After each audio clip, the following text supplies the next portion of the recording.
Hello అండి అందరికీ. అమ్మమ్మల కాలం నాటి ఇంకొక రెసిపీ మీ ముందుకు తీసుకొచ్చాను. ఒకసారి చూసేయండి. సో పిట్ అండి, ఇది చాలా బాగుంటుంది, హెల్త్కి కూడా చాలా మంచిది. సో దీన్ని బియ్యం పిండితో చేస్తాము.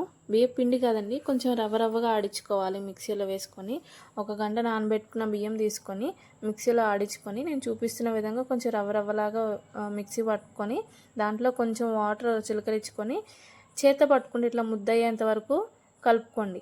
తర్వాత ఒక బౌల్ తీసుకొని దాంట్లో వాటర్ వేసుకొని ఒక క్లాత్ని దానికి కట్టేసి దానిపైన పిండి అంతా వేసేసి కత్తితో కొంచెం నేను చూపించినట్లు ఘాట్లు పెట్టుకోండి.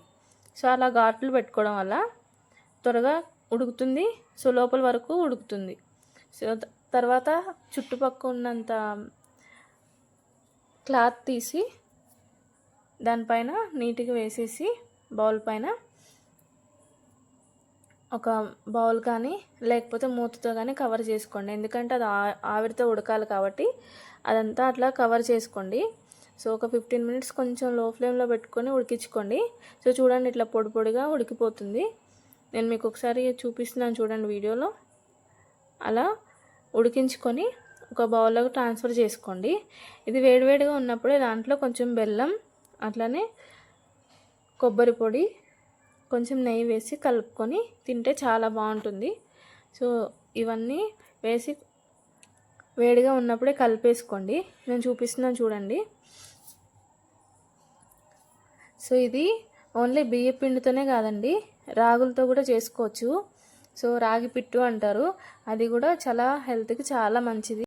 ఏ వయసు వాళ్ళైనా తీసుకోవచ్చండి, చాలా బాగుంటుంది. సో ఈవినింగ్ టైంలో స్నాక్ టైప్ చేసుకొని ఫ్యామిలీ అంతా హ్యాపీగా కూర్చొని తినేయచ్చు. సో ఒక్కసారి అయితే ట్రై చేయండి. సో బెల్లం కంప్లీట్గా కలిసిన తర్వాత నెయ్యి అలానే కొబ్బరి పొడి కూడా మంచిగా కలుపుకోండి. సో నా ఛానల్ని లైక్ చేయండి, షేర్ చేయండి, సబ్స్క్రైబ్ చేసుకోండి. మరో మంచి రెసిపీతో మీ ముందుకు వస్తాను. బాయ్.